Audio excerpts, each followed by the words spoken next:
You've been lounging with Skipper. You've been lounging with Skipper. Oh, yeah. Yo. What's going on, everybody? Welcome to another episode of Lounging with Skip.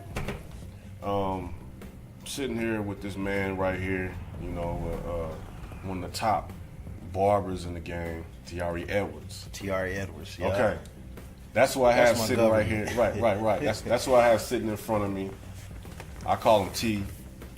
He has a company by the name of Groom City. Yes, sir. He's also dual licensed, barber license, Cosmo license. He has his own barbershop out in what area was it? Rancho Cucamonga. Groom City Barbershop. I remember hearing that name in next Friday. Yeah. Man. I've never been out there, but I remember hearing that. Hey, I like Rancho. It's cool. Yeah, it's a good little vibe. Okay. You know? Yeah.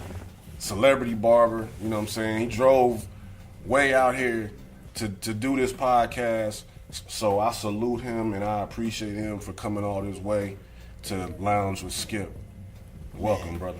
You know I wasn't going to miss the opportunity to lounge with Skip. First of all, I want to thank you for putting together a podcast, where we get to really vibe with you. Well, and man, vibe, so. I got it. You know what, man? I picked up some of the ideas from when you was doing your podcast thing, the YouTube channel, the YouTube show. Yeah, you know the Cut Game Radio show. Yeah, the Cut Game Radio show, because we had talked about it, and I was like, well, I don't got no cameras, you know what I'm saying? Yeah. I don't got no cameras, but, you know what I'm saying? But I didn't want to just do it just barbers. I wanted to just, the network of people that I just know, you know what I'm saying? Like I said, that have journeys and stuff like that. But go ahead, what you were saying. No, I was just saying, thank you for allowing me to be on this show, and I thank you for the opportunity. I appreciate it. I appreciate you, man. Yeah, you know what I'm saying? Appreciate it. Yeah, for sure. I'm on lounge right now. I'm lounging with Skip. So, no doubt. So what's up, Skip? Hey, man, I can't call it, man. I'm just happy. I'm blessed. You know what I'm saying? Passed that Cosmo test. You know what I'm saying? That was a 3-year journey. You know what I'm saying? Let's get into, your beginnings. When you decided to, that cutting hair was something that you were interested in doing. What sparked that interest for you? I often reflect on my career and I often reflect on the art form of barbering. I always say the art and science of barbering. And I got my first pair of clippers at 14 years old. Okay. But it was never like, oh, I want to be a barber as a profession, because I was born in 1980, so 14 years old, that's 1994, and it's like, it wasn't no social media, it wasn't any of those things. I just known the barber for being a guy in the basement, older gentleman with maybe from the military or whatnot, just doing haircuts. But everybody like a fresh haircut. It just does something to your soul. It just does something. Just that experience, just being in the barbershop. And I always liked that as a kid. I actually liked the mystique of barbers. That's what I really liked about it. And I liked the fact that the community somehow found their way there, and it was all love. You was in a room sometimes with some real killers, just all over the place. Pastors, whoever, and everybody's in there vibing, talking about sports, talking about whatever, and I always liked that experience. And you leave out better than you came. So to me, the barber shop was a good safe haven, it was a good spot just to get some good game from. So that's so you realized that before you were 14. Before I was 14. You were in grade school. Just always had a good experience. I didn't like the barbers getting at my mama. You go in there with your mom and stuff like that. But early on, they was getting on them right in front of you? Like shooting a shot. Kid know when the barber's taking a shot, but my parents been married forever, so I was just like, any further it was gonna be, problems. But I'm sitting up there like, hey, you a good barber, but you complimented my mama too much. You know what I'm saying? That was probably the only thing I didn't really like. I'm in there like, man, but I just think back as a kid. So 14, I had my pair of clippers, because there's a lot of bad barbers out there. What kind of clippers did you have? Just some home. I actually had a pair of Oster burgundy clippers that had no adjustable lever, had that little switch, and those are the clippers that I was fortunate enough to have as 14 years old. But right when I started using them, I eventually dumped those for whatever I got at. I don't think it was Walmart, but whatever wall clipper I got at Walmart. I mean, got at a store similar to Walmart. Talking about those clippers, there was no lever on them. So if you wanted to do fades, you had to unscrew them and things. And each time you just were had adjusting to. the That's blade. when you had to really work your taper comb, and you had to work your guards. But I didn't know what I was doing. Were you cutting your hair? Started out cutting I your was hair? cutting my Hispanic buddy Victor. Okay. I cut his hair. That was when the Hispanic brothers had the bangs in the front. Okay. I think the Asian brothers too. They had the bangs in the front with the buzz, like a flat top with long bangs, and they brush their bangs all the way on top of their head. Got you. I did that haircut. That was my first haircut on a cat named Victor, and he liked it. He liked it. It was fun. How much did you get paid for the first time? I didn't even charge. It was something that was just something we did. I was fortunate enough, for him to let me cut hair on it. But I have a twin brother. Okay. So we both definitely was in the hair at the same time, and I had went away to college in 1998 in Michigan, and my brother stayed in California. Where in Michigan did you go to school? Well, first off, before we even get to that, how did you pay for the clippers? Like, was it like allowance that you had? You know what? My mom just supported. My mom very supportive. My dad too, but mom is because she got them for you. Yeah, if she see me and my brother doing anything together, it don't matter what it is. She gonna get it because that's gonna keep us busy. And I think moms like twins to stay, together.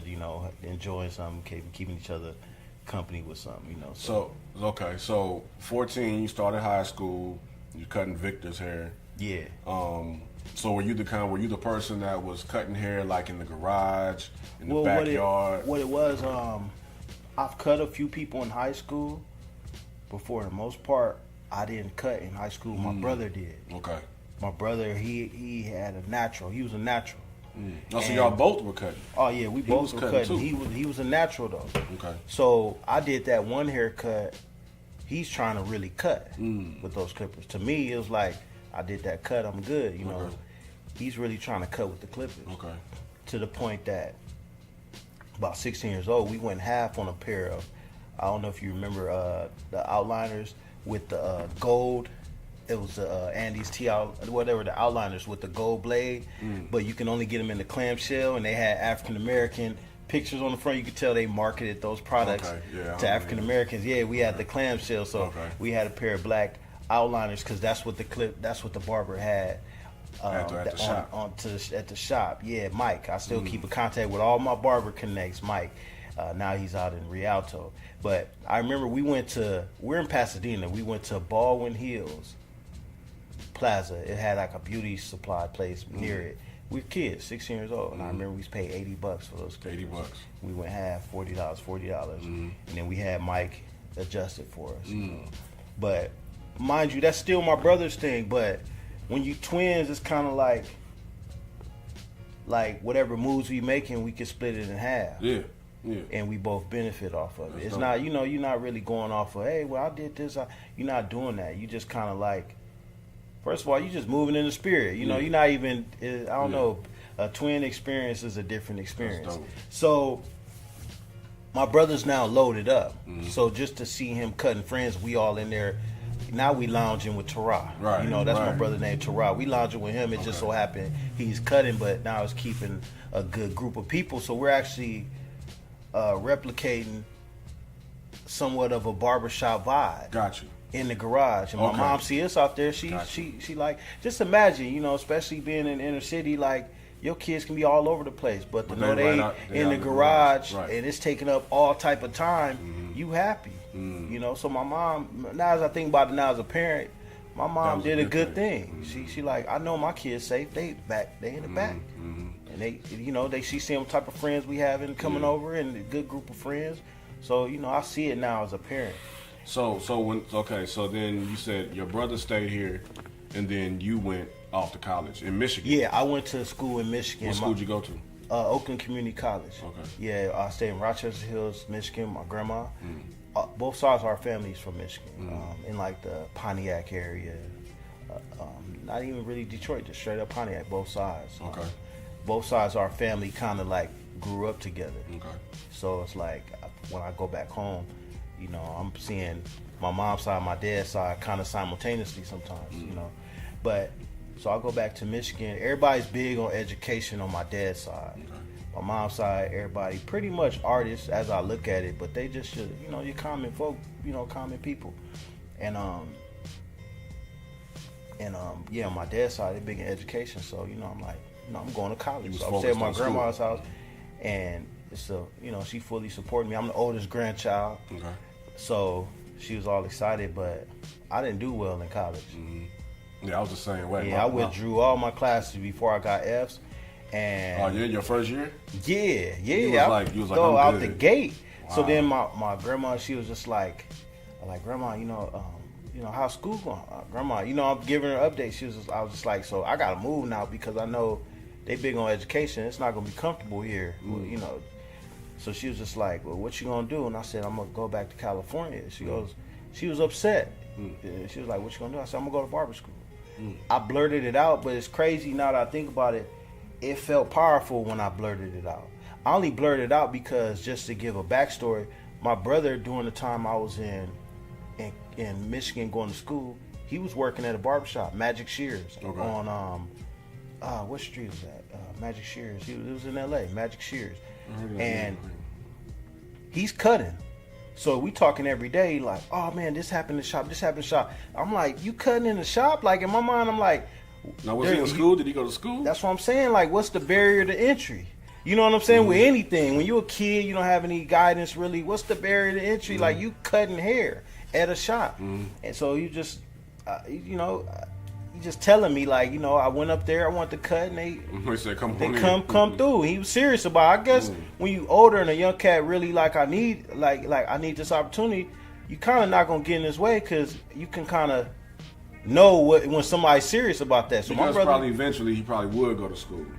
Oh, exactly. But well, you know, I mean, you eventually. I mean, they probably was thinking he probably eventually will, but he's young. We rather have him up in here than out in the street. You know what I'm saying, hustling or whatever. Let's keep it real. It's a lot of barbers right now. That's barbers that's unlicensed. So it's not like people are really tripping off a license as you being official.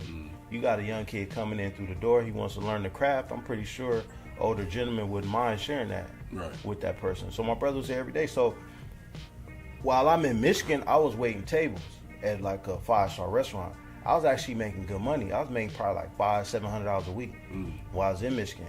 So I had money on me. I had about $800 in my wallet. I kept about $800-$900 in my wallet and like $3,000 in the bank. That's what I kept. So I was just like, when I moved out to California, my brother's out there doing the barber thing, and I'm like, I gotta kind of live up to my words. I don't know what I like. I blurted that out, but I don't know how to get to that. That's what he's doing, but I'm like, it's intimidating. You can't just go in the shop. Yeah, I'm just gonna do this. Nah, these are real people coming in here. It's just a whole level of confidence you gotta have in your skill to deliver service to paying customers. Right. So I would go up to the shop. Because I would drop them off at work, and then now I got the car. You know, I'm able to do stuff. Around what year is this? This is 1999. So we're 19 years old. So, of course, my mom excited. You know, he didn't go to college, but he's working. Okay. You know, he's working. He's doing basically what he's doing at 14. So I would drop him off in L.A. I'd be gripping through L.A. And then I come in the shop, chill. And then when he's done or with work, I would go home. Because I didn't have much going on. That'd keep some of the heat off me at the house. Okay. So then after, my dad, he owns a martial arts school in Pasadena. You know, pretty big martial arts school. That's like the family business. So I was just like, I need to make some money. I'm used to making about $500-$700 a week. So I ended up working with my dad at the Kung Fu school. Okay. So I was like, I'm gonna learn to. So you wasn't even barbering, still wasn't in place yet. Well, not because I couldn't cross. I mean, he's doing it for real. Right. He's not cutting one friend in the garage for 2-3 hours and we just talking. He's doing it for real. Right. Like that, he's levels ahead of where we were. You know, before. Like wow, he's really working hours cutting hair. So I'm just like, well, let me do the Kung Fu thing. So I'm working in my dad's school or whatever. I'm like, I'm gonna make myself love Kung Fu. So while I'm doing it, I'm like, Dad, you know how much money you gonna give me this week? Now I gotta come up to him on some, you know, what you feel you gonna give me. I didn't like that position. I don't like positions of weakness like that. You know what I mean? I'm like, when I have an opportunity to do something to empower myself. So he give me $60 here, said in my mind, I'm like, it's not like I was telling him. In my mind, I'm like, that's no money. You know, I'm up here kicking my legs, stretching and prepping for classes. I'm teaching bad kids. I got to figure out how to get the kids in order. 5 days out the week? Yeah, 5 days out the week. For $60. I mean, I just remember a couple times he gave me 60, and I wouldn't trip because I'm getting some good food. My parents, you know, they treating us. They got a good environment for us at the house, so it's not like I'm tripping. But I'm just like, but you I want to make some real. I'm 19 years old. More. I need to make some real money. I need to make some real money. So I was teaching these triplets, and their father is Chuck Walker. Okay. Chuck Walker owned Just in Time's barbershop. He had 2 locations, one in Pasadena and one in Pomona. So I'm teaching his triplets. So one day I seen him, I'm like, man, my brother a barber, you know. Talked to him, all of a sudden he hired my brother on the spot. My brother now is working down the street like a straight shot. We coming from Altadena, because I live in Altadena. I don't know if I said Pasadena earlier, but it was Altadena. Okay. So I'm going straight down Lake. My brother dropped my brother off. Now I'm dropping him off like right in Pasadena. Then I'll grip a little bit and then go to the Kung Fu school and then come back and get my brother. So I'm like, dang, he got an opportunity right there. And I went in there, oh man, half the side was stylists. You see pretty women coming through. I mean, 19 years old, you in this environment and you leaving out with money? Yeah. So it was a commission barbershop, so my brother got like $300 check his first week. I'm like, hey, $300 being in an environment with pretty, smelling all that pretty women. Like, I could smell, the smell and everything. I'm like, and at the end of the week, you getting some money? I'm like, you going to work fresh for purpose? Like, there's purpose to going to work fresh. So I'm at the Kung Fu school, and I'm happy for him, though. Yeah. And all of a sudden, the owner was like, I want both twins up there. Man, he came to the Kung Fu school with a bag of clippers. Who? Chuck Walker. Okay. And was like, I want both the twins up. Y'all superstars. Kept saying that. He kept saying that tomorrow. He wrote on my brother's first check. You know, man, y'all superstar. My brother showed me like, man, look at that. He put superstar on my check. Okay. So I was like, I told my mom, I was like, man, he gave me a bag of clippers. Like, she goes, Well, how many clippers was up in there? It was 3 Wall Seniors, gray ones, and 3 Andes outliners. So 6 like clippers. 6 clippers with guards and combs. Yeah. You know what I'm saying? Just give them to you like Just here. So my mom, she said, you know what? Tomorrow you're going to give him his clippers back, and I'm going to go buy you some clippers. So my mom, she went to go get me clippers, and I didn't even know what I needed, but my brother kind of was helping me out. She spent $800 that day. Damn. Because, it wasn't no Amazon, so you get stuff or whatever. The retail, the barbershop, barber salon or whatever, beauty supply or whatever. So anyways, I got all these clippers. I go in there. No lie, it was all the way sink or swim. This Just in Time in Pasadena on Lake. If anybody ever familiar with that, it was a shark sink swim. It wasn't no holding your hand for nothing. Yeah. It was a hold your hand to get you in there. That was it. Right. At that point, you on your own. No, that was all the way it. I'm talking about this is grown men. You in the neighborhood. It's gangbangers coming in. It's people high. If you messing up my head, I might fight you. Type of vibe. Man, it was an environment that had everything. It had everything, but you're someone's paying you for a service, right? And it's in the you know what I'm saying, there's a different kind of crowd coming in. So anyway, so I'm going up in there. I'm like, ooh, this for real. So mind you, now by this time, how many heads have you cut? None in your life. You only cut like what, 3, maybe 4 heads? 3. Okay. So I go in there, right? Kid come in there. 19 years old. Okay. Kid come in. It's like September 1999. Kid come in there. School just started for the kids. All that. Okay. Kid come in there. Not even a kid. About 14 years old. Oh, okay. I can take you. Everybody's busy because it was in there where they cut all day. They not letting you get nothing. They not feeding you nothing. When I'm talking about nothing, it's nothing. So that means I get my first cut in the chair, right? So I'm hyped. I felt confident because my brother, I'm like my twin brothers, got it out the gate. So I started cutting. I ain't put a cape on the kid. His hair everywhere, you know, and I'm like, for real? Yeah, so I'm like, man. So then I call him my mentor. Chuck Walker came over there. Oh, my brother, put the cape on. Boom. Kind of helped me a little bit. Help me. Next cut. Boom, I cut. He come through. Help me. He was helping me. And my brother was helping me. And it wasn't quite clicking.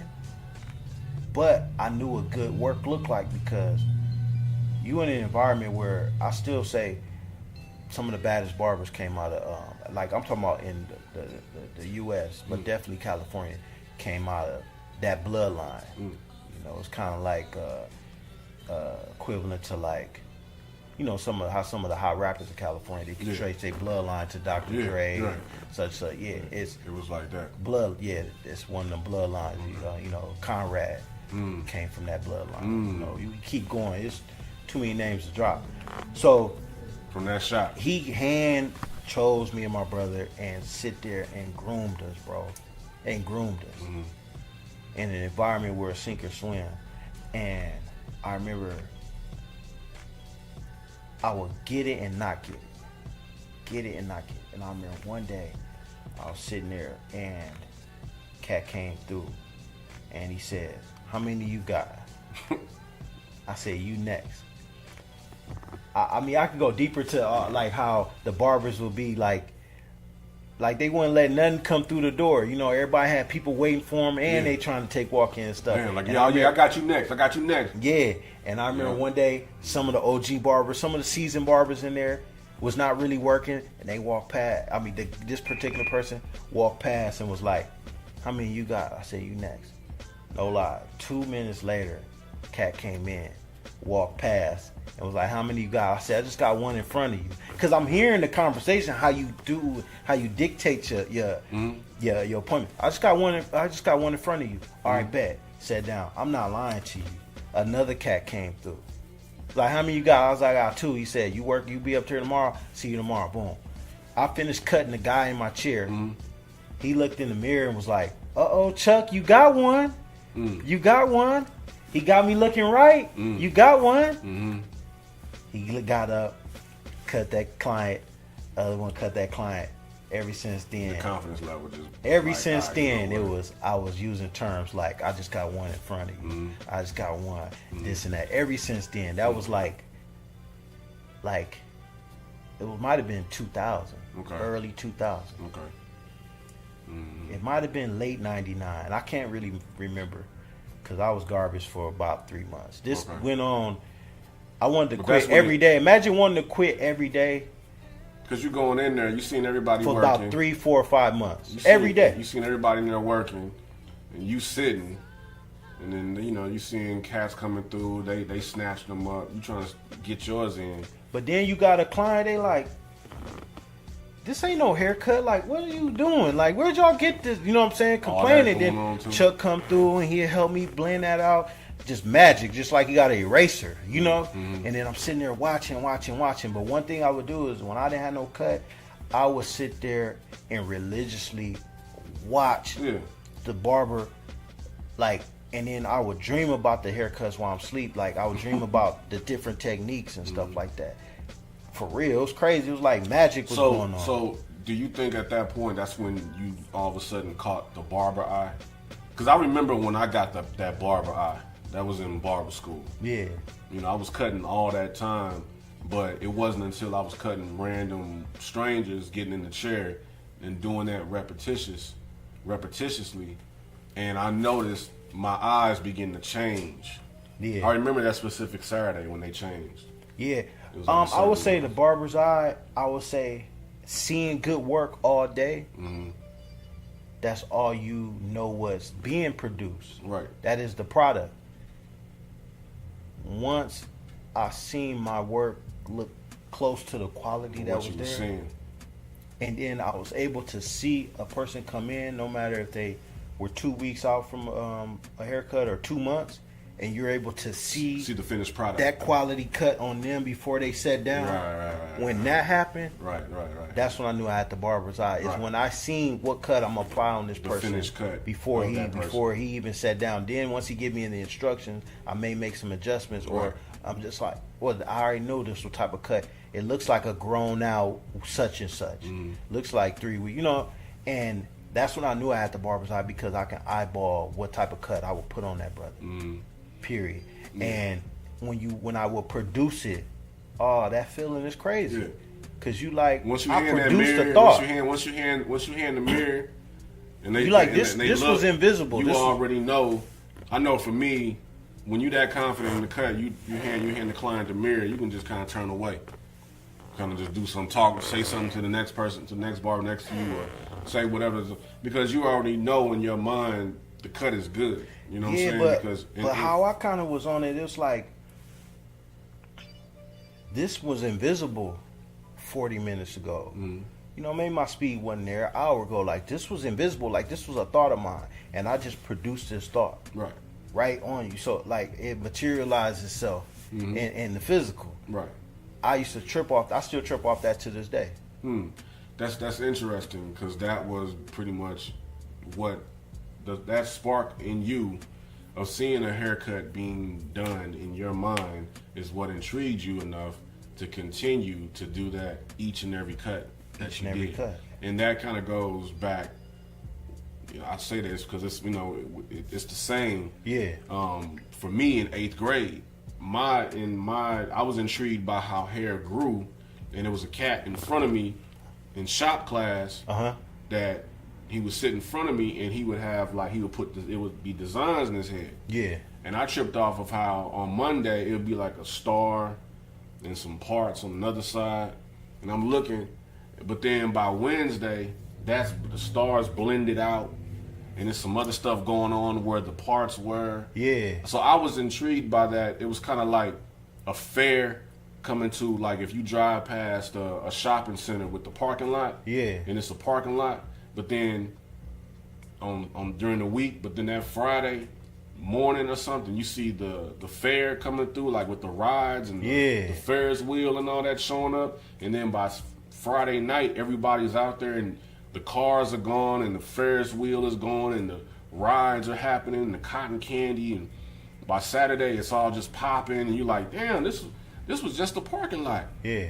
But then by that Sunday, you drive down the street and the fair is gone. Yeah.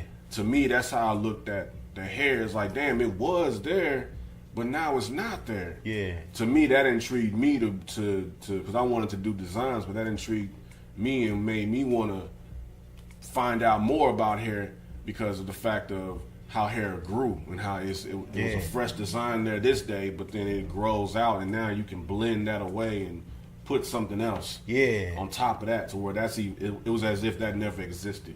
Yeah, growth patterns and stuff, it's all crazy. Like sometimes you just look at, like, I seen like a picture of like the universe and different swirls and stuff in there, and you sometimes look at hair and it kind of look like the universe with that swirl that most people might have, like towards the crown and stuff like that. And you just kind of see like especially different patterns and growth patterns, textures of hair. It is intriguing. It is intriguing to manipulate that. Yeah. You feel like you're doing alchemy, like you're an alchemist, because you're manipulating with product, with techniques, with different type of utensils, tools, and it's like creating, man. Yeah. I mean, when you cut hair, it's like I produce music. So to me, cutting the head is like making a beat. You know what I mean? And when I hand the client the mirror and they looking in the mirror, like, that's like me making that beat, and folks is bobbing their head to the beat, like it's a high for me. You know what I mean? Yeah. So how long did all this go until you began to? So when we met each other at the symposium, was that where it started to register for you? Like, maybe I can take this further. Nah, to go back there. I just was known locally as being, my brother and myself, just known locally as being like legends, like for real. And I was like, this is it. Mind you, this might have happened when we was like 22. So I'll say 2002, 2003. Did you ever go back and get your license? We can go back to that right now. What's dope about Chuck is, he goes, one day he came up to me and said, now you ready for school. So I don't really know quite his philosophy, but to make a statement like that, maybe we can grab something from it. He said, now you ready for school. So he linked me up with a school. It was called, he linked me up with a school. It was American Barber College on Vermont and Slauson. Mr. Gibson. OG, still alive today. He probably 100. And I actually met up with him a year ago, and when I met up with him, he jumped out the truck like a Toyota Tacoma. He like, you know, you got the little rail, and then he jumped off that. I'm like, I know he's probably 96, like for real.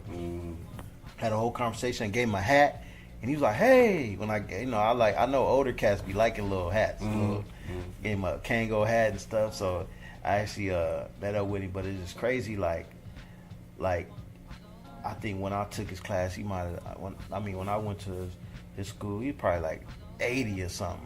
Like, you know, and it was a good experience. And when you came through up under Chuck, they just treated you right. They treated you all the way right. And they were using the hours I would work at his shop as hours towards my license a little bit. Got you. You know? Got you. And I would go there. And I was cutting so fast back then. I would work on Saturday. You know, they were charging like $5 haircut. Yeah. Most cats struggling up there.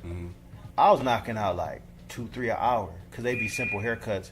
And then if it's a fancy cut, you know, they charge more. So most people came in there, they just wanted an all even. I knock out like, no lie, average 3-4 an hour. So my 6 hours there, I made the money. So they was really like, you good. Like, you know, you good. I know where, you know, when you leave here, I know you and Chuck hands, and he was grooming me. So being up in the shop, man, after all that time, you was like, okay, now what? What else? Yeah, so now I'm in the shop, and I'm just like, what else? You know, and then life started happening. Got married, had my son. 2 years later, had my daughter, and a lot of ups and downs. I kind of had a love-hate relationship with Barber. Why is that? Because I've always made the same amount of money. You know, remember I told you I was waiting tables, making like $500-700 a week, and then with barbering, you know, it was more than that, but you know, it was like always like the same. Then hearing the same conversations, and the internet came out, and I realized a lot of that conversation was lies. You know, or it was missing, it was partial truth, you know, mixed with a bunch of fillers. And then I'm just sitting there like, I want more. Like, I slid into this. Like, did I really make a decision to be a barber? I slid in this due to the fact that I had nothing else going on for myself, but I didn't make a decision to be a barber. So it kind of bothered me, like, you know, so I tried to do real estate. But then I was like, I don't want to do real estate. I'm just doing that because people making good money. That, to me, that's whack. I mean, that's cool because we live on Earth. But at the end of the day, I'm like, I don't want to do that. I feel like an artist. You know, so I did want to dabble with music too, but then I'm like, I don't want to do that. I'm like, I know too many handful of rappers and producers that's not doing nothing. I need money. I'm on Earth. You know, you actually need money to live on Earth. So I'm like, to me, this ain't no 1 week conversation with myself, or no 1 month, or no one summer. This probably took place about 5+ years, maybe more. And I'm like, I always wanted to be a barber. I'm in love with this art form. I don't want to be nothing else but a barber. I guess I had to go through all that, but I was like, how can I flip my barber game, my cut game, to the type of income I need to live a lifestyle on Earth that I want. So then I started, you know, just in my head, just coming up with different scenarios and trying to execute them. Now, how long ago was this when you started coming to About these type of? 29. Which is what year? 2009. 2009. 2009. Yeah, since I was born in 1980, I can kind of remember my dates based on that. But 2009, I'm sitting there, I'm about to turn 30, and I was in the barbershop, and I was like looking around. Everybody's cool peoples, and I was looking around, and I was like, man, F this place. I'm out today. Because I was supposed to open up my shop at 25, and I'm 29. If I stay here one more day, I'm not going to do it. I gave my 7-day notice right then and there. It was a 2-week notice, but my 7-day notice, no, I gave it the next day. My 7-day notice came with a thank you letter and 2 weeks booth rent. Right. But I said, I'm out Friday. They was hot off that. I'm like, how you hot off that? I gave you a 2-week notice in the form of this bread that you cashed the next day. Right. They was hot. They was upset at that. Like, oh, what you gonna do? Like I was supposed to consult with them my exit. Right. I said, I came up with this yesterday. Right. That's all you need to know. Like, I'm 29 now. I'm not a kid. I don't need to explain nothing to you. I'm trying to be respectful because you running a business. You know, you have 2 weeks worth of booth rent. You can use that 2 weeks to whatever you need to do to fill somebody else, fill up the chair. I gave you 14-day notice. That's acceptable on any job. So I left and I already cut a deal with a barbershop down the way. I said, you know, because like I said, me and my brother was known for being, you know, like legendary. So I was like, I work in your shop, $25 a week booth rent. How much? $25 a week. It was a new barber shop open. The dude didn't know what he was doing. He wasn't even a barber. And what's crazy is, I know for a fact in my heart, his parents put that barbershop to keep tabs on him. Kind of like how my mom was cool knowing me and my brother was in. They did that purposely for him, and they shouldn't have did that. He had a clubhouse. They put together a clubhouse for their son. But I was like, look, you know, we're gonna build this business up. But that's what I'm bringing to the table. So they agreed to that. Then it went to 50 a week, but it stayed at 50 a week. Damn, 50 a week. So boot rent? yeah. So while I was there, I was like, it's like 2010. This is 2010. I was like, I'm gonna open me a shop, so I'm gonna stay here for no more than a year, and before I hit 31, I'm gonna open up a shop. I couldn't even stay there a year. It was too much. I'm not even gonna go into detail. It was because it's minor. I'll just be up here complaining. For the most part, it wasn't for me. So I put in, found a location in downtown Pomona, signed a lease. But since it's a downtown area, you got to get approved through the city. So that means it's going to sit on somebody's desk for X amount of weeks, then go from that person's desk and all that. So it wasn't like just cracking open a shop. I had to wait for planning department and all type of other departments. So I couldn't handle it. So one day I was sitting there and I was like, first of all, I called the owner dad. What's crazy is he was my client. His dad and his son on the barbershop. I was like, I'm letting you know when your son coming here, I'm firing on him. Hispanic brother, you know. Oh, what's going on? What's going on? I said, as soon as your son come in the door, I'm firing on him. Well, he's been an asshole lately. Whoop his ass. That's what the daddy told me. I'm like, oh, for sure. I'll let you know about it later. So Dan hung up the phone. So I'm pacing back and forth.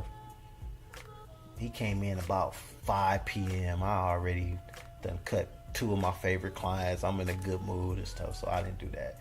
But then after that, one day I was sitting there and I seen him mistreat a barber. This is a young guy?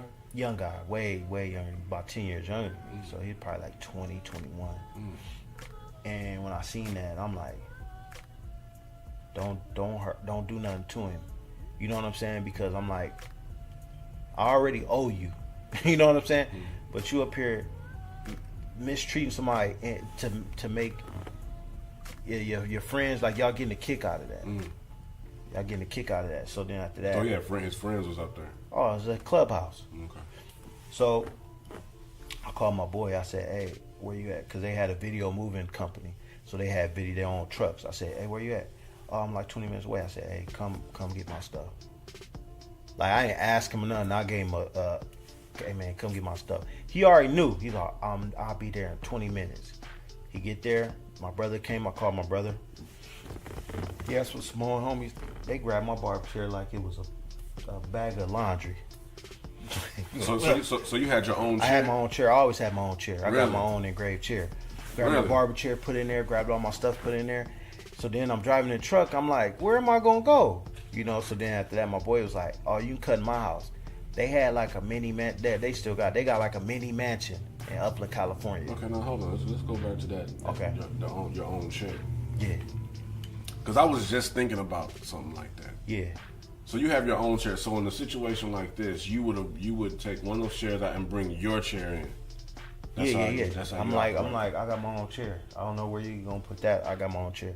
What made you, you know what I'm saying, decide to do that? When I had my kids, I was like, this is my heirloom piece. You know what I'm saying? So I got it engraved. This is like my heirloom. Like this what I'm gonna cut in my chair right here. Period. So you can always take it with you. You know, it's heavy. It's dumb heavy, and I kind of moved a lot, but I moved some of my own stuff. But it's dumb heavy. But yeah, it go with me like. You know what would be so dope is like having like one of them mobile type of chairs, like as a barber, like. If someone is like, hey, you know, come to the crib. I got a chair that I actually do that with. You can bring a mobile chair. I got a chair that's way light enough to do that. It's an official chair. It don't lean back, but it's official. But yeah, back to the story. Yeah, my brother, some homie grabbed my chair like a bag of laundry. Boop, put it in there, put all my stuff up, and I was like, man, I don't know where to. I like, what am I gonna do? He goes, man, you gonna cut it at my house, mind you. This cat, this is my dog to this day. He's probably, I think he's 30. I'm 37, so he's 7 years younger than me. This was when I was 30 years old, so he's probably 23 years old. So he's like, you cutting at my house. I'm like, how you make decisions at your house? So we get up to the house, right? Drop all my stuff in the garage. His dad comes down. What is this? They Haitian. What is this? Tayari's gonna be cutting up here until his shop is ready. Cool. His dad said, cool, now I can get haircuts in pajamas and walk back upstairs. I was like, what? So anyways, I was cutting out his garage at like a mansion, dog, like a little mini mansion. Then we took it to the backyard because it got too hot in the garage. We took it to the backyard. They got a pool with the slide coming down like that. We was slapping dominoes. So clients would come get their haircut for me during this time. I didn't like it. The whole time I was like, when is my shot going to be ready? I learned something from that incident. Man, you got to enjoy that time. Like, I'm actually talking to myself right now. You got to enjoy them times because, man, I could have, if I can go back in time, I would have been all the way relaxed, slapping dominoes with my clients. I would have came to work my swim trunks because people was coming getting haircuts with their swim trunk, going swimming because they done got friends with my homie. So we up there playing dominoes. I got clients in the pool. We think about that. It's like hindsight 2020. We think about that after the fact because in those type of situations, you end up being good anyway. So you look back on that like, man, I should have just relaxed and just enjoyed that moment. And see, that's by living those moments and taking that type of knowledge in, it lets you realize and understand that no matter what difficulties or obstacles you go through, still enjoy the moments. Exactly, because the thing is, I'm like, oh, now my clients come through. I'm cutting out of somebody's backyard, all this kind of stuff. I was thinking they didn't like it. Man, after when I got my shop, they was like, hey, I low key missed it when you was at the like you missed that spot. Heck yeah, I used to go swimming. I'm like, then my brain start going over little different scenarios, playing different movies. I'm like, you was up in there going down that slide, getting your hair cut. Now I think about it, that's fly. Like, oh, I just got a fade. I'm about to jump in this pool. It's summertime. You know, and mind you, you know, they was probably mid-20s. Some of the clients that was doing that. My boy mid-20s. So in his mind, he was having fun because his backyard was cracking. Trying to tell you, it looked like it was a barbershop vibe. Outside in the backyard with a dang pool. He was barbecuing and a big old wood table where we playing dominoes. I guess, you know, for something like that, you wanted to actually be in your own. At that point. So it didn't matter what type of fun something was, you was already focused in your mind of where you wanted to be, and you weren't going to be happy until you was in that place. Yeah, because a lot of times we might be focused on so much on the future that we can't enjoy the present. Exactly. So the present time, I didn't even have the vision for that. Like I could not see what everybody else was seeing and enjoying. I did sometimes when I was done work, of course, I'm playing domino, but then I got wife and kids go home, so I'm like, You know, I ain't playing dominoes. Yeah, plus you focused on that. Yeah, I gotta. You got a wife and kid. Yeah, I gotta go bring these spoils home. You know what I'm saying? Like, so how soon? So you went back to your shop. So you got into your shop. Yeah. You had clients. You had your clients. You had barbers coming in and things of that nature. Nah, I didn't have that the first year. Okay. My first year, I was by myself. I didn't have enough money to put the barbershop all the way together. I didn't have no sink. I pieced together. It grew like a plant. And then I had to do like when I went to the guy's barbershop and was $50 booth rent, I had to give out $50 booth rent to make my spot attractive for people to come there. So it had a barbershop that closed down. They had a shooting in that barbershop, then some of the barbers dispersed and eventually it closed down. I got a few barbers from there, some of the superstar barbers. Then they was enjoying working with me so much that they hollered at a couple other barbers to come through. They were unlicensed, but I took them anyway because I'm like, shoot, let's get this going. So then my barbershop ended up being like, definitely had some of the most talent, period, in Pomona. Or I said 20, 30 mile radius. So we was rocking. And then my mom saw me getting down. My mom always wanted to open up a soul food restaurant. So the spot next to me ends up being empty, and my mom signed the lease and opens up a soul food restaurant right next door. I think I remember you telling me about that. So, bro, I had my mom and my mom's kitchen next door, all access. And my mom, I love my mom. My mom is like, everybody love my mom. So she's not, it's like, what you want me to cook you? Like, come through every day. Like, imagine going next door. What you want me to cook you? Oh, I was bored here. I got a bag of shrimp the other day. I got you some. Go ahead, go with your client. I'll bring it over. Wow. I got that treatment for 4 years. Wow. Man, we had it so cracking. My mom ended up being like heavy in the community. She would have jazz nights outside the barbershop. So it was crazy. So Firefighter. Oh man, it was dope. So one day my mom has a heart attack in the restaurant, man. Yeah, had a heart attack in the restaurant. I wasn't there that day. I was at home because I started taking Saturday off, because I was making a little bit of money. So I was taking Saturday, so I was only working, I think, Tuesday through Friday. I don't even know if I was working Monday. I was working Tuesday through Friday. So I'll take Saturday, but Saturday I'll come pick up my booth rent, and then go about my day. That was all. I don't even feel like talking about that, But I will eventually get it. You know what I'm saying? That Saturday. And man, my mom had a heart attack at the barbershop, man. I came down there and the doctor recommended that she didn't open up the restaurant. My mom's a cigarette smoker, and that was her second heart attack. My mom's not old. My parents, I'm 37, my dad's 57, my mom's 56. My dad be 58 in August, my mom be 57 in July. So it's like,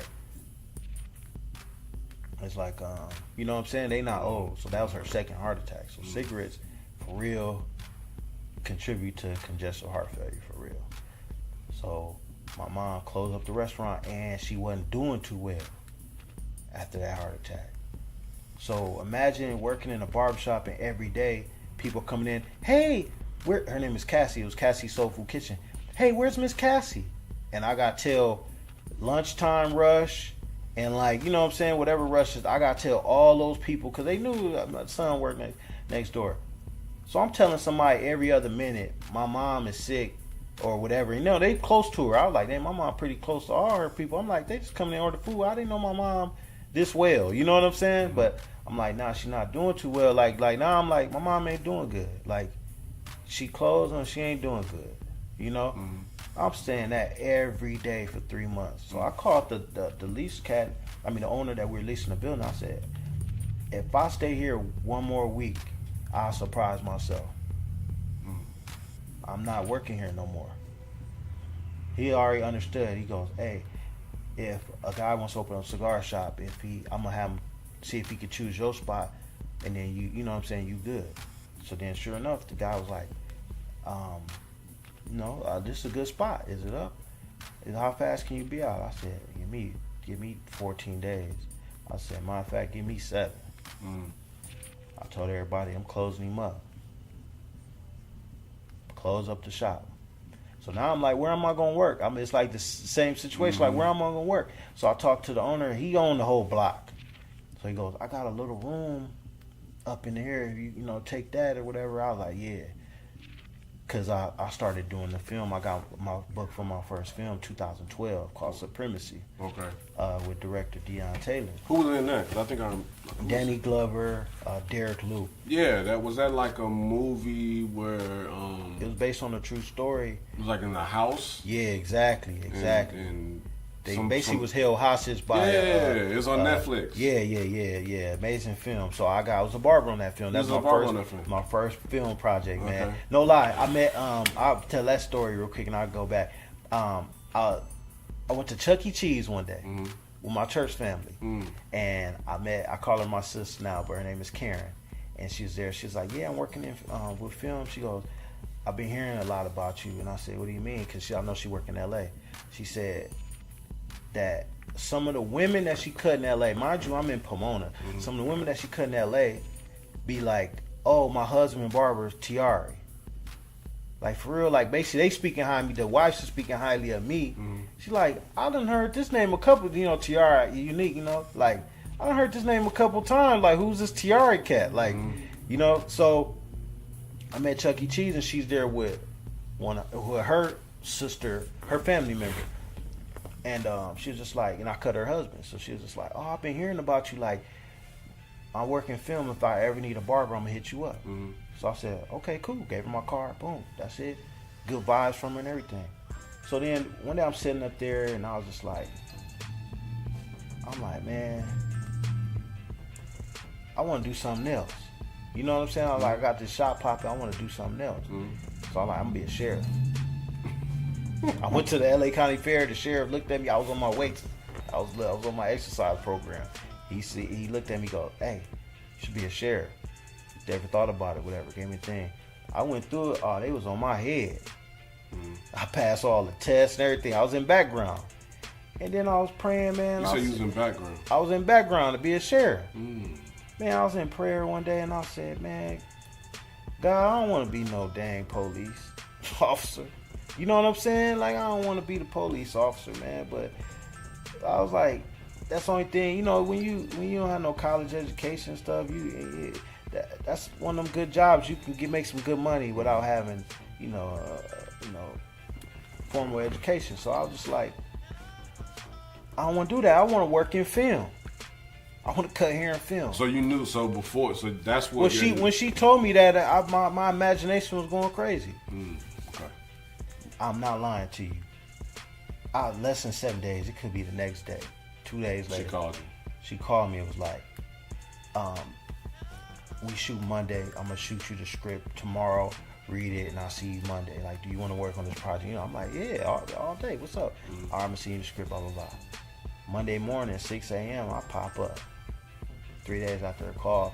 And after that prayer, it was probably like, I don't know, a day or 2, 3 days. Who knows? It's close. Because when it happened, I was like, ooh, God is real. You be having some situations where you like, dang, God is real for real. He care about me. And he care about my little problems. He definitely shows you the signs. So then after that, I'm on set, sleepy. First day I had on some shades, man, I was falling asleep, walking, standing up, because 6 a.m., I'm nervous. I didn't get no sleep that whole day. So my sleeping night before? The whole day before. Like, I'm like, like tomorrow I'm finna work on set. Like, you know what I mean? I got my bag prepped, my outfit, like it's like first day of school. It's not like I'm trying to be fresh. It's just I'm super prepared. I got it all laid out. I'm like, I'm about to be on set tomorrow. It's Danny Glover. Like, you know what I'm saying? Like, it's Danny Glover. Like, I'm not sleeping. I can't sleep. That junk hit me about 6:30, like a wall. In the evening? A.M. I get there at 6:30. All that kicked in. I'm like, now was this before everybody came in? And this was like right when everybody was coming in. They put it all together, man. I remember that, and I said, I can't shake this. Fell asleep a couple times, like I can't shake it. I'm like, oh, don't tell me this happening to me. You ain't go to crowd services, get no coffee? I didn't know the game. This is my first time. You know what I'm saying? I didn't know none of the game. I found a little room down that. But somehow, some way, I got, I don't know, like them couple 10 minutes where I sit down there. I had about 8% in my battery, you know, and I was able to operate. And then eventually, you know, I got through that first day, and people love working with me. Mm-hmm. They like the product I brought. They like the quality of, you know, they just like what I was bringing to the table. Right. To the point where to this day I still cut the director, Deion Taylor, and you know I consider all of the guys on that project my friend. I still, to this day, my sister Karen just recommended me for an AT&T commercial that I did yesterday. Okay. Venice Beach, you know what I'm saying? So it's like to this day. So Supremacy, you did that. Do you remember how long of a day? Like how many days? I think it was 25 days, I believe. Okay. And I might not have worked all of the 25, but I probably worked maybe about 23 of them. I worked almost 23. all of them. I think it was only a couple days where I didn't go to work. Okay. So this was 2012. 2012. Okay. Now, after that, you were back in the shop. How did you feel going back in the shop after being on set for them days? You like, man. Well, was you like? I was like, nobody really had my back when I was running the shop, but then I was in transition, you know, with my mom, and all that was going in transition. You know what I'm saying? So I'm just like, I done closed on my shop, and I'm on this project, and then I'm about to, to add to the story, you know, he ended up having me in a private room. So now I'm like, oh, I'm gonna have this private room and work in film. Right. God is sustaining me while I close down my shop and stuff like that. Like I'm like I see the situation God is creating for me, and I'm liking it, you know. So man, I was rocking that little room, and I was getting projects like 1-2 a year, you know. But kept my imagination going, kept it like, okay, cool. And then I was just like, I need to get in this union. So what? But hold on a minute. How did you find out about what the union even was? Well, my mentor, which is I call her my sis, which is Karen, the female who, you know, I met at Chuck E. Cheese. She had gotten to the union, so she's a hairstylist. Okay. So she had gotten. She's everything. She that's what she is in the union though. But she do it all. You know, beauty, anything regarding beauty. But she actually done produced a couple films by now too. But anyways, so it's she brought up the yeah union too. She was just like, I got in that union. You need to get in the union. You know, we gonna get you in.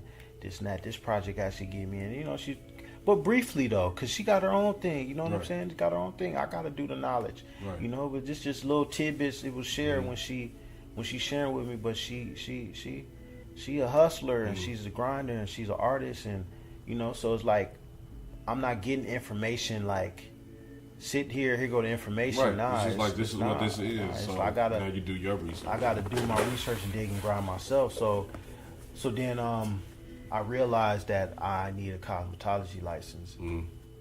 And now, when the symposium came about, this was fall 2015. Yeah. So, did you work on anything else on Supremacy up until that point? Yeah, I did. I worked on a movie called Life of a King, where I was cutting Cuba Gooding Jr. Okay. I worked on a movie called True to the Game. That's a whole story that I'm not even gonna talk about. What else? I worked on some stuff. I did work on some stuff. Okay. I can't really think about it offhand, but I did work on some stuff. So by the time the symposium came around, which was September 2015, were you in Cosmo school then? No. Okay. No. That's when I got the confirmation you really need a cosmetology license. It's not gonna happen. So then after that, I enrolled. I wouldn't say the next day, but it probably was 72 hours. I enrolled in the cosmetology school, and I always kind of knew I needed that. But how you gonna go to cosmetology school when you're a full-time barber, right, full-time husband, full-time parent? Yeah. Like, how you gonna do that? How you gonna go back to how you gonna do that? Yeah. You did it though. I did it. You know, God provided opportunity for me to knock that out, and I did that. You know. How long did it take you? It took me about a year. It took me about a year. I had some setbacks, you know, like you know, we all, but it just delayed me a little bit. So, you went and got your Cosmo license. I know you was happy about that. Now here it is. Now here it is, dual license. Yes. You did what was, you know, recommended to do to be able to be eligible to join the union. Yes. The local 706. For those out there that don't know what the union is. Yeah. It's the hair and makeup union. Yeah. So here it is now. You got all that, and the director of Supremacy comes back to you and says, "Listen, I got this movie with Omar Epps, right? Yeah. It's called Traffic. It's called Traffic. Comes out April 27th, I believe. That's 2018. Yeah, this year. Yeah. So you were the boss. So how was it working on the set, cutting up Q from Juice? You know what's crazy is, during this time, I got to work too, so I saw all the exciting things that barbers were doing on social media. So I started competing as a barber during this time. I got 7 first place trophies right now. Yeah. You know, and I started doing that scene. What hair shows were you? It was like barber. It was a lot of like the barber, urban barber shows and stuff like that. But that's what I wanted to be involved in, because that's, you know, you got to display a lot of skill. Accolades. You got to display a lot of skill. So one of the competitions that I won twice was the Juice Fade. Okay. Where I had to duplicate Tupac's haircut on the movie Juice. And I won first place twice from that, one in LA and one in Tampa, Florida. So that movie, to prepare for that competition, I watched the movie Juice. I paid attention to Tupac. And I mean, I love the movie Juice. It's a classic. So it's crazy, shortly after that, I got Omar Epps in my barber chair. What was that like? That's what I'm saying. So you didn't know that you was gonna have him sitting in the barber chair, you on set, he in the chair, you about to cut him up for this movie, and you just got done watching Juice. Yeah. You know what's crazy? I don't get like starstruck. Yeah, no, it's not you know what about I'm saying? that. And I know it's not about that, but I don't really get starstruck. I kind of like, it's weird me saying this, but I get like deja vu a lot when I'm working with the celebrities. Like, I was going to meet him. It's weird. It's weird. I got that with Tyron Turner. I worked on the film with Tyron. I was like, I knew I was going to meet him as a kid watching him on film. That done before? So that was done before? That was done recently. That was done after the Traffic movie? Yeah, okay, so we'll get to that after this. Yeah, but it's just like, you know, and then like cut Nas, you know, I cut him for about close to a year. So you was cutting Nas. You was cutting Nas. Yeah, I was cutting Nas personal barber. And I knew I knew I was gonna meet, like, I knew in my heart as a kid I was gonna meet these people. Okay. You know what I'm so saying? You was like, Nas it's crazy. personal barber for a year. Here, his LA barber. LA you know barber. What I'm saying? You know, cats be traveling and stuff. So when he come out LA here, barber. boom. Yeah, for about a year. Yeah, about a year. Yeah, I've cut his son when he come out here too. You know, Nas cool peoples, you know. So it's like, it's crazy, like, but when I'm cutting the celebrities, I really feel like it was like a deja vu. Like I knew as a kid I was gonna be, like, now it's actually happening. But it's like a familiar type vibe. It's interesting that you mentioned that too. It's like I said, man, these types of things when they come to me, it's like in '85, my first hip hop album I bought was Crush Groove, the Crush Groove record on vinyl. And to look on the front cover and see Sheila E., Fat Boys, Curtis Blow, Run DMC, you know, these people on the front cover. And then who is this guy in the middle? Blair Underwood. Who is he? You know, I'm reading on the credits. Well, Blair Underwood, who is he? To be able to start cutting his hair in 2011. Wow. You know, from seeing him in, you know, back from the first hip hop album, one of the first hip hop albums I got. Yeah.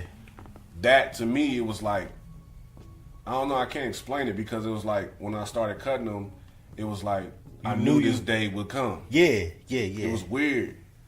And then when you meet him and then he's cool, y'all cool, it's like, okay, yeah, it's like it was meant to. Yeah. Y'all was meant to be cool. Like I knew. But you didn't know that then, but you just, I don't know.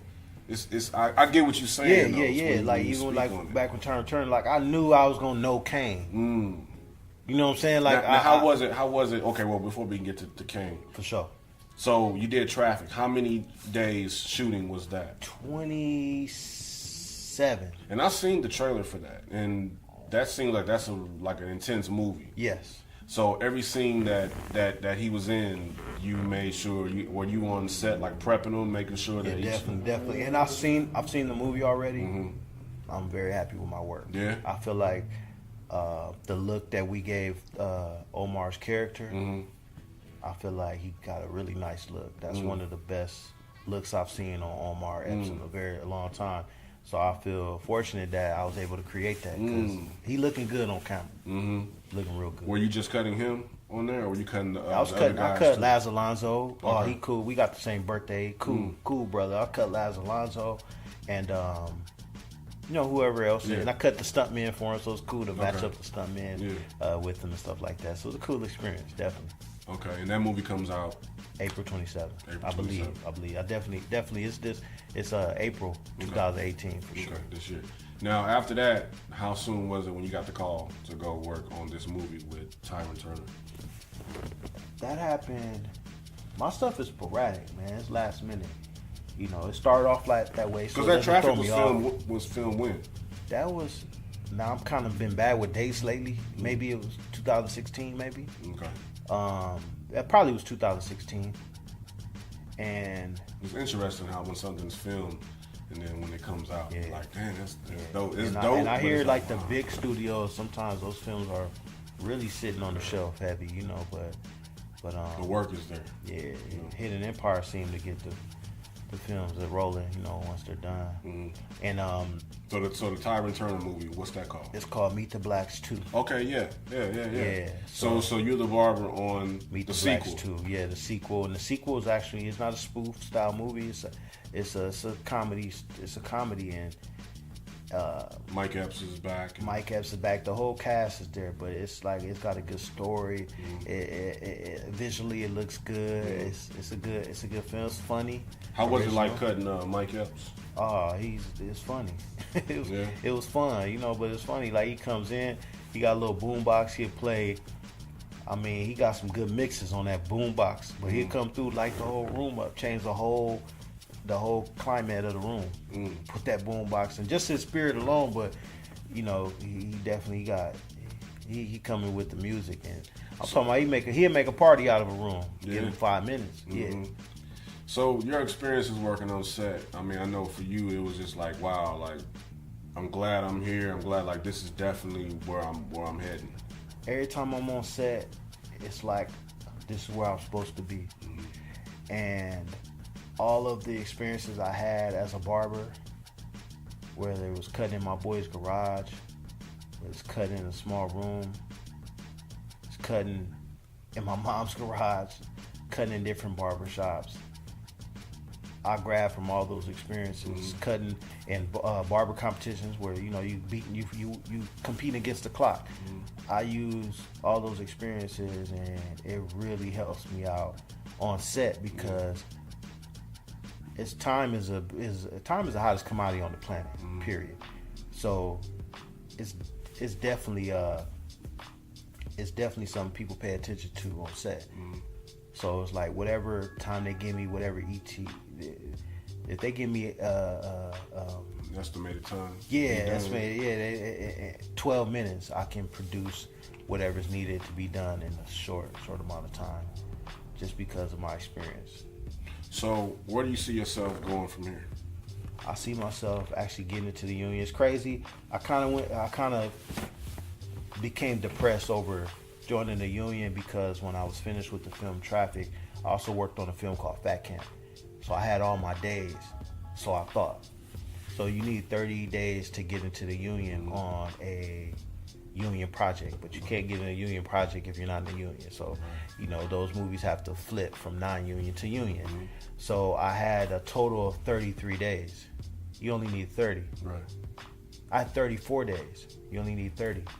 When I turned in all of my paperwork in, I had 28 days. 3 of my days, 27 days, A couple of my days were travel days. They didn't count. And 3 of my days were 7.5 hours. And since they weren't 8 hours, I didn't get credit for them. Mm-hmm. So those days expired on their birthday. Right. I needed 3 days to join the union for about 11 months and didn't get no job. No job that flipped. Right. So I'm starting over from scratch. Now I have 27 days, 25 days. I need like 5 more days or whatever. I need like 7 days at the most right now. I forget the number. It's gonna happen. I mean, you already know. Yeah, it's gonna happen. But I'm just saying, but at that moment, that sent me to a depression because yeah. I'm thinking, I got these days. All I need to do is pass my cosmetology test. I leave set. We're on location, so I was filming in the Bay Area. I come down. About 2 weeks later, I take my Cosmo test. I pass my Cosmo test. The next day, I shoot down the turn and everything. So I'm seeing the process, like, oh snap! I passed. Now I got my cosmetology. I'm dual license. I got my hours. Boom! I'm about to hit the ground running. But see, the thing about it is, and I'm like, but see, with that, because I'm already knowing. Yeah. With that, you got over the hump. The Yeah, hump was that definitely. Cosmo. Now I feel you did those days on that fat camp. Yeah. I feel that. But what's crazy is, not to interrupt you, but by me having, I've been married 12 years. I got my son's 14, my daughter's 12. By me jousting with my barber career and all these changes, all these ups and downs, it affects more than just myself. Gotcha. If it just affected me, I eat ramen noodle and it's all good. But that's not the case. Gotcha. The case is I got a household, I got a wife, I got 2 kids, and all of this ups and downs with my career. It affects the family, the household. It affects it. So to me, joining the union's like joining the NBA. Yeah. So not only the money I'm making at the shop, but I also have an opportunity to be on projects where we can get off my wife's medical. We can get on, I can get on this medical with my whole family. Right. My income definitely will go up. Right. Because I hustle here. Yeah. I can hustle. Yeah. I'm not sitting around playing PlayStation and stuff while I got a family. That don't happen. Right. No knock on that. I'm just saying I get out there and network make it happen. and plus I'm an artist, and this is a platform and a place where you can get paid for your art form. Yeah. I come in there, it's not based on volume. How many people Right. today I have come in and out the chair. Right. It's about what they needed for this particular project. And I was to able consistently to look like that. Yeah, because a film is that's the product of all the arts coming together producing something. Mm-hmm. Whether you're into photography, hair, makeup, wardrobe, director, music, far as screenwriting and performing arts. That's it's dope, all of the that's arts. the dope thing about being together. On set is that you run into all these different people. So All your different network, art forms. your network just And grows. they respect your art form. Right, because of what they it is can't you do do. it. Right. I've seen them pick up a clipper. That's like maybe if the way I would look picking up a saxophone, or the way I would look picking up a paintbrush or something like that. Like, I seen the way they pick up clippers. They respect the art form. They could not halfway do what we do. Right. Right. So it's like, and I love that respect. And then at the end of the day, we get paid accordingly. Yeah. I gotta pay the artist wage, Yeah. fair artist wage. So it really, I love that feeling. Mm-hmm. And it's like, so it put me in depression. But from there came my podcast and came the Cut Game radio show, something I always had in my head. Yeah, it's the same exact tumble. And I did that Cut Game radio show, and man, I right now I put it down for about 4 months because I'm repackaging it. So it's about to I'm about to really put some money behind it, take off, and plus I've been studying broadcast journalism and different things, so I can really be prepared for where the show can go. But for the most part, put that together, and I learned a lot. I took the experience I had from being in productions, different productions, and was able to do that by myself, to produce something visually and edit the audio and have it flow. And you know, I remember the last episode we had 5,000 downloads on. That's just Apple, iTunes. You know, I was able to check the analytics because of the hosting that we have, and it was 5,000. What hosting site were you going through? Libsyn. Okay. Libsyn. Yeah. Cause I'm on Podbean. Okay, I believe that's one of the good ones. I just know Libsyn is the one I chose because a couple YouTube videos, and I'm like, okay, Libsyn, that's what it is. And so you know, that's what happened from that. But okay. Well, hey, you know, basically where you're going from here, I see the union in your future. The same way I see the union in my future. Exactly. That's why we sitting here today. Exactly. You see what I'm saying? Because we the next ones coming through. Exactly. You know what I mean? There's less than 20 barbers I heard in the union. Yeah. So, you know, we coming right there. We've already jumped the main hurdle. Yes. Which was that Cosmo. You know, going through that and finishing that, it made me realize, like, not every barber wants to go back to Cosmo school and get their license. Nah. They don't want to do that. You know what I'm saying? Nah. It was hard for me to do that, but I did it. And the fact that it was around the corner from the shop that I was working at the time, so it was kind of like God saying, "You better do this. Yeah. You got to do this. It's right here. I'd be a fool to not do it. Yeah. You know what I mean? So I'm just glad I was able to do it when I did it. Yeah, no, you know what I'm saying? Definitely. Because now it wouldn't have worked. Is there any last things you want to say to other people? How can they reach you, contact you? If any barber out there wants to hear some encouraging words, he may be sitting at home right now trying to figure out what it is he's trying to do. What kind of words of encouragement would you give him to an up-and-coming barber out there that's listening to this Well, podcast? first of all, I would say continue listening to Loungin with Skip podcast. Also, if you have time, check out the Cut Game radio shows, podcast, and also a YouTube show. But we definitely a lot of information there. But what I would like to share with the barbers out there is at the end of the day, in the beginning of the day, keep God first, period, first and foremost. And go after your dreams. Be a dreamer, but put that foot forward to making your dreams a reality. And that's going to involve you networking. That's going to involve you building and politicking with different individuals. But at the end of the day, you got to know you already won. You got to visualizing yourself already winning. Sometimes it's not hard, especially when you're in a situation where you feel like you might be on the losing end. But at the end of the day, you won. You're a winner.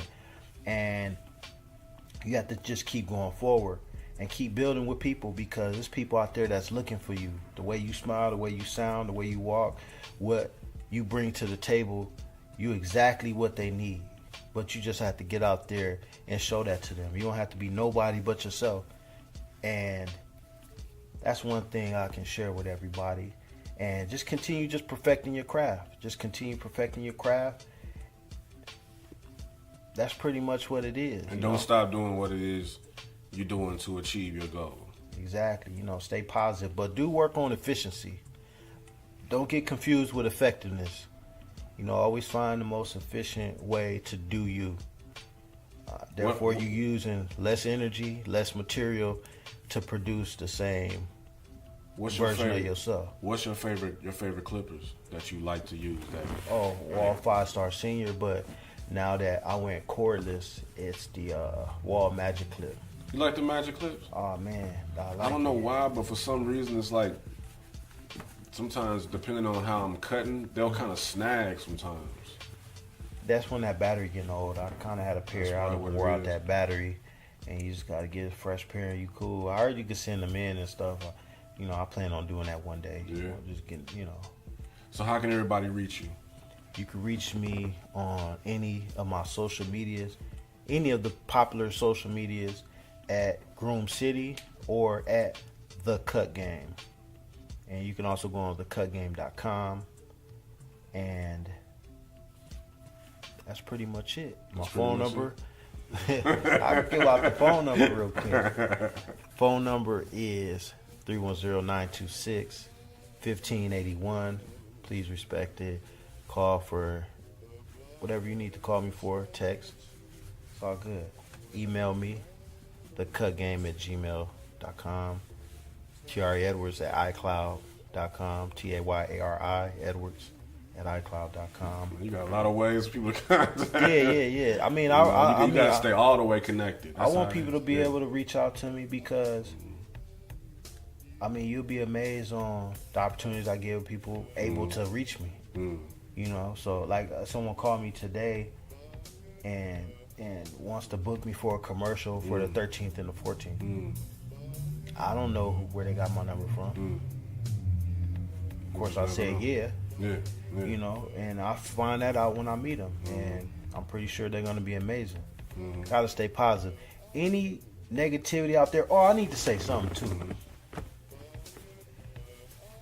You know, you gotta pray for your enemies and stuff, and people a lot of times get bogged down because they might have a for real hater or someone that's for real. Just being negative towards them and actually doing this to the point where they being proactive with their negativity. You gotta thank God for them, because first of all, that's validation on who you are, and second of all, they'll make you aware of different opportunities and different flaws about yourself. And when I say flaws, I'm talking about areas where you may be slacking in. That make you aware, and you can tighten up. So you can take that information and tighten up and just keep pushing. So you don't have to ask people who support you what you got going on and where you need to work at. Just listen to someone that's throwing some negativity out, and they'll let you know. And you can tighten up in those areas and keep pushing.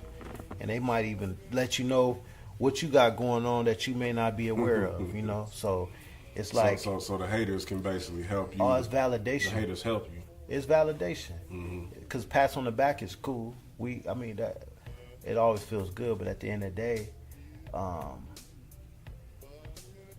hearing sometimes having some haters, it really had you refine your product, refine yourself, you know, and if you're able to take it that way. So I say, so appreciate the haters. Appreciate everything, man. Appreciate, you know what I'm saying? Appreciate the rain, negativity. appreciate the sun. You know, it all got purpose. Appreciate the pain, appreciate the sun, appreciate the fun. Exactly. It all got its purpose, you know.